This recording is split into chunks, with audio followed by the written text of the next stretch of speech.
السلام عليكم ورحمة الله وبركاته. ازيكم عاملين ايه؟ يا رب تكونوا في اسعد حال يا رب، اللهم امين. النهاردة ان شاء الله هنعمل مع بعض وصفة جميلة جدا جدا.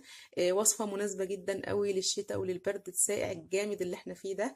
بتتعمل كده وتطلع من الفرن بجد سخنة، وريحتها وطعمها جميل جدا وبتدفي قوي. حبيت اعملها لكم النهاردة وافكركم بالزمن الجميل باجدادنا وبكل الناس الحلوة البركة بتاعة الارياف اللي كانوا دايما يعملوا الفطيرة دي فطيرة الذرة محشية بالجبنة القريش. طبعا فطيرة جميلة جدا جدا. بس قبل ما استعرض معاكم المكونات واقول لكم الطريقة، حابة أقول لكم إن الفيديو النهاردة هيكون تحدي جامد جدا جدا. أنا أول مرة أعمل تحديات على قناتي، بس طبعا أنا داخلة التحدي بقلب جامد، وعارفة إن شاء الله بإذن الله إن ورايا متابعين زي الفل هيكسبوني النهاردة ويعملوا لي لايكات على الفيديو ويقولوا لي رأيهم في التعليقات ويكسبوني، علشان هم عارفين أم حفصة والمعجنات بتاعتها. طبعا كل القنوات اللي أنا داخلة معاهم تحدي كلهم إخواتي وحبايبي، وأتمنى لهم النجاح والتوفيق. طبعا بس التحدي بقى ما فيهوش اصحاب ولا في اخوات. انا عايزه اكسب زي ما هم عاوزين يكسبوا النهارده. وداخلين مع بعض في روح التحدي والمنافسه الشريفه دي، وهم طبعا اكيد بيتمنوا لي المكسب وانا كمان بتمنى لهم المكسب. وانتوا اللي هتقفوا جنبنا وتشجعونا وتدونا رايكم في كل الفيديوهات النهارده وفي التحدي الجامد ده. 4 قنوات، وعايزة أقول لكم إن هم كلهم قنواتهم جميلة جدا ومتميزين قوي قوي. أول قناة معايا هي قناة أشهر ستات بأقل الإمكانيات. طبعا هسيب لكم لينك الفيديو بتاع التحدي في صندوق الوصف بتاعها. تاني قناة وهي قناة سوبر يويو لصاحبتها منى. تالت قناة قناة يوميات أسرة أسوانية. رابع قناة قناة يوميات بيتي لصاحبتها أم زينة. ال4 قنوات بجد أنا من متابعيهم وبحبهم قوي قوي. وقبل كل ده هم اخواتي واصحابي ومن احسن الناس بجد اللي قابلتهم في اليوتيوب. ودايما يعني بنقف جنب بعض وما بنتأخرش عن بعض في حاجة. بس النهاردة خرجنا عن المألوف خالص وخرجنا عن الصداقة والصحوبية وعملنا التحدي ده، وبنتحدى بعض بقى وهنشوف مين اللي هيكسب. أتمنى تخشوا تشوفوا بقى فيديوهاتهم، هسيبها لكم في صندوق الوصف. يعني انا مش عايزه اطول عليكم اكتر من كده. هسيبكم مع الفيديو بتاعي وتشوفوا الفيديو للاخر وتروحوا تشوفوا بقى فيديوهاتهم. وتقولوا لنا رايكم بصراحه ومن غير مجامله. يلا بقى نخش نشوف الفطيرة بتاعتنا، فطيرة الذرة النهاردة هنعملها ازاي. المكونات بتاعتنا سهلة وبسيطة جدا جدا. وأول مكون معايا وهو دقيق الذرة. طبعا دقيق الذرة بيتوفر بلونين، لون أصفر ولون أبيض. أنا معايا النهاردة اللون الأبيض. أي حاجة موجودة عندك مش مشكلة، هتنفع يعني. تاني حاجة معايا وهو اللبن الرايب.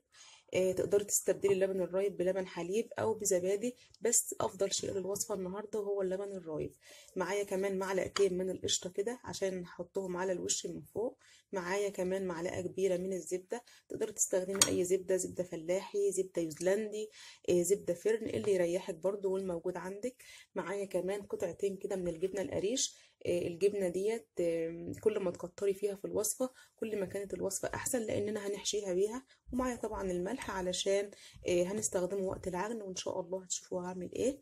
حابه اقول لك برضو ان اللبن مش هحدد لك كميه معينه، على حسب ما العجينة تاخد معانا، وهتشوفي قوام العجينة معاكي عامل ازاي. ووقتها هنستكفى بكمية اللبن. اول حاجة هعملها ان هحط كده شوية ملح على الدقيق، مش كتير يعني، كده على سن المعلقة شوية صغيرين. وهقلبهم كده بالدقيق كويس جدا. وهبتدي احط كده كمية من اللبن مش كلها برضو. وانا بعجن هشوف انا محتاجة لبن تاني ولا لا، بالشكل ده كده.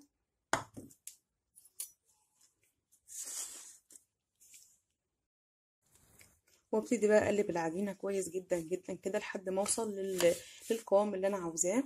عاوزه اقول لكم ان العجينه بتاعتها بتكون طريه قوي، ما بتخليهاش يابسه، علشان هي بتبقى في الاكل ناعمه كده وجميله قوي. طبعا انا بقلب معاكم اهو. طبعا هنحتاج كميه لبن كمان لانها لسه ناشفه اهي زي ما انتم شايفين. انا تقريبا هحط كميه اللبن اللي معايا كلها كده واقلب.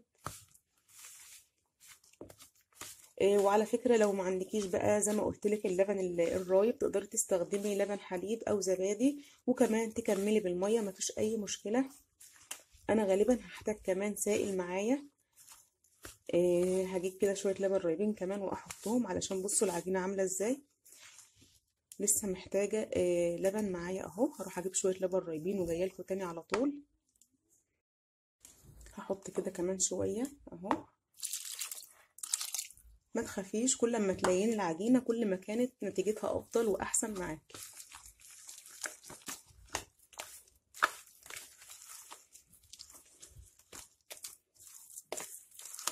بالشكل ده كده اهو. ما بتحتاجش عجين كتير ولا اي حاجة، ولا مضرب ولا عجان ولا اي حاجة. مجرد ما بتقلبيها بالمعلقة كده بتكون جاهزة معاكي اهو. بالشكل ده كده. احط كمان بس حاجة بسيطة جدا من اللبن بس كده.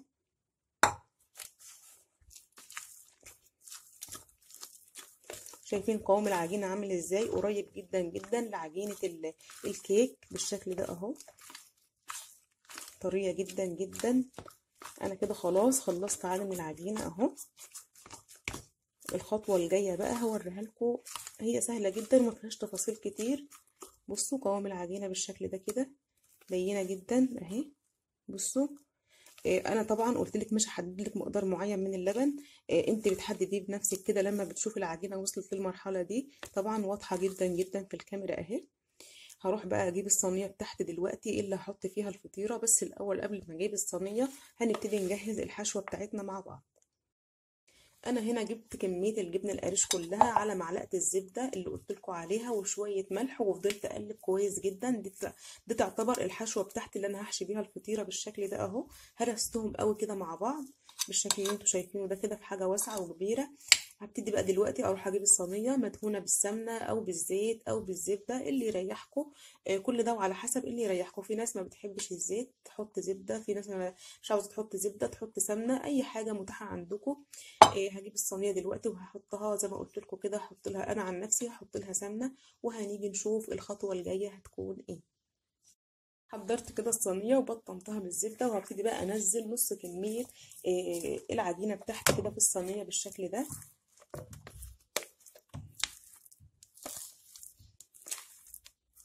لو حابه الفطيره بتاعتك تكون سميكه كده وتخينه تجيبي لها صينيه صغيره، حباها رقيقه تجيبي لها صينيه كبيره. وابتدي افرد بقى العجينه كده بالشكل ده اهو. الصينيه كده اهو. تبتدي تسويها كويس جدا. وهاخد بقى الحشو كله هنزله في النص، عفوا بقى على الدبان، لاني بصور بالنهار والشباك مفتوح بتاع المطبخ.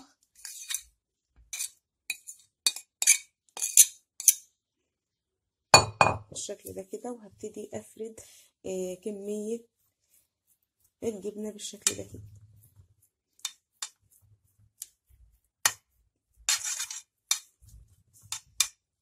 كده انا مليت الحشو بتاعي كله اهو. مليت الصينيه كلها حشو ومفيش حته خالص فارغه من الحشو، وده هيخلي طعم الفطيره بتاعتنا حلو قوي. هنزل بقى كميه العجينه بتاعتي كلها كده في الاخر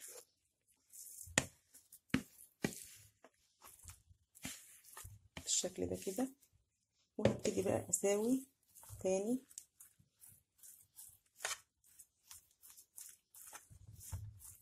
اهو. لو الجبنه باينه من على الوش مفيش مشكله خالص، اهم حاجه ان هي تكون كتير اهو بالشكل ده كده لحد ما تسويها خالص بالشكل ده اهو.